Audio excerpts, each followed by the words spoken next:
안녕하세요. 효율적인 기능재활 남스 어프로치 동탄 바로원 신경외과 남준로 원장입니다. 오늘 주제는 발기부전의 기능적 접근입니다.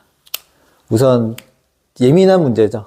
그래서 그래도 내용을 알려드리고 전달해드리고 하니까 이걸 가지고 찾아오시는 분들도 있고, 그 다음에 치료를 하면서 나중에 여쭤보시더라고요. 그래서 이것도 관련이 있냐. 그래서 제가 그 블로그에는 해당 내용을 한번 정리를 한 적이 있거든요. 그거를 이제 영상으로 조금 더 상세하게 설명을 해드리겠습니다. 물론 디테일하게 엄청 깊게 들어갈 필요는 없어요. 그래서 대략적인 내용만 알고 계셔도 이해하는데 크게 무리는 없을 것 같습니다. 일단 남성분들이 이제 발기부전, 그러니까 소위 말하는 이제 성기가 좀 그 관계를 맺기 위해서는 좀 딱딱해져야 되거든요. 그래서 그거를 저희가 발기라고 하는 거예요. 그래서 이거를 전문용어로 쓰면은 이렉타일 디스펑션, 발기부전을 이제 영어로 하면, 왜냐하면 용어는 알고 계셔야 되니까 검색을 하시거든요. 그래서 남자의 성기가 이제 서는 거를 잘 못하게 된다, 이런 건데, 결국 여러 요인이 있겠죠. 여러 요인이 있는데 젊은 남성분들도 이게 생각보다 또 많이 옵니다. 그래서 설명을 해드리려고 하고, 일단 발기에 관련돼서 어떤 형태로 뭔가 시스템이 이루어지느냐, 이거는 대략적으로 아셔야 되거든요.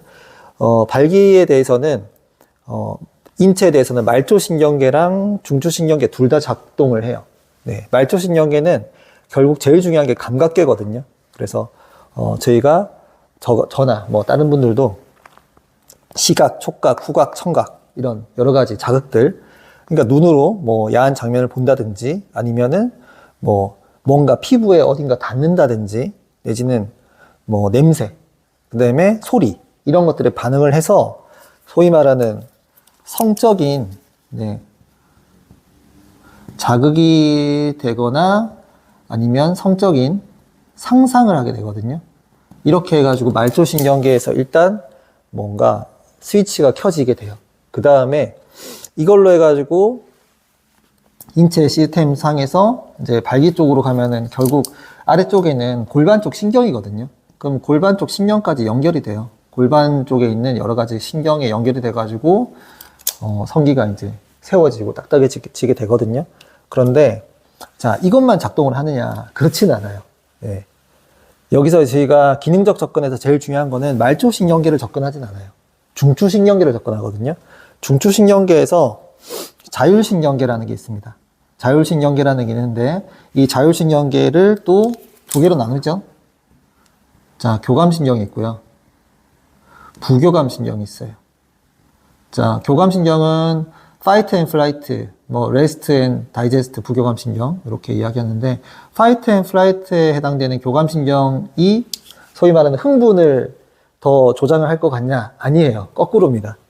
교감신경이 활성화되면 발기가 안 돼요.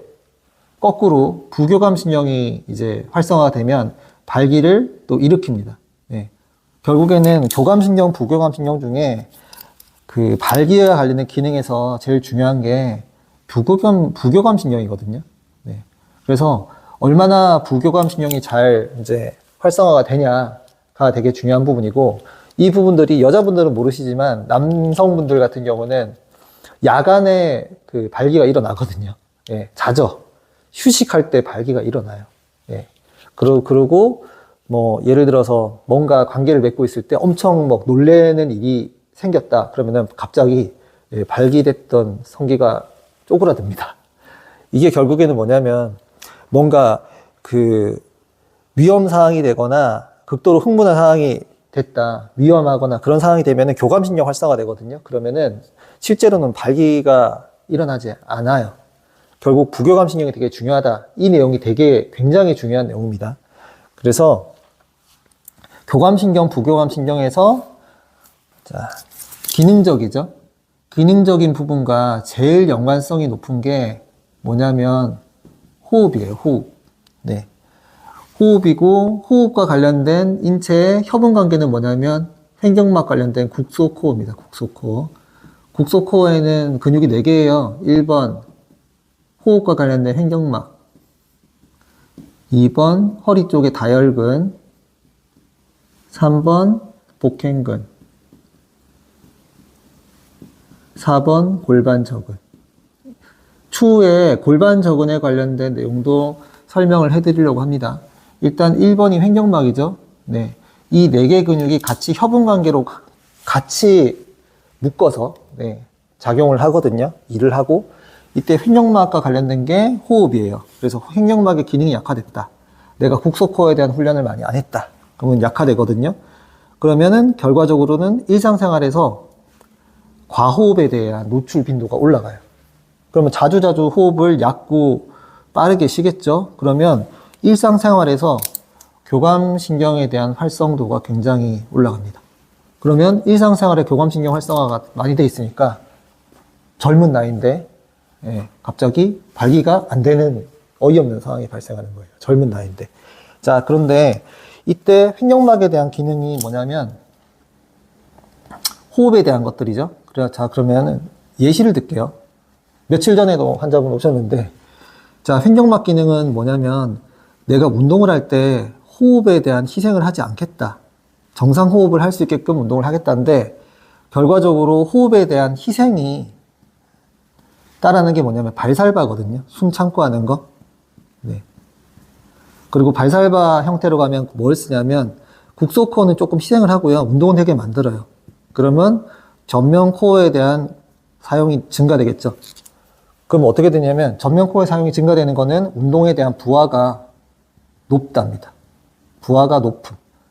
그러면 엄밀히 말해서 부하가 높은 운동 뭐가 있냐?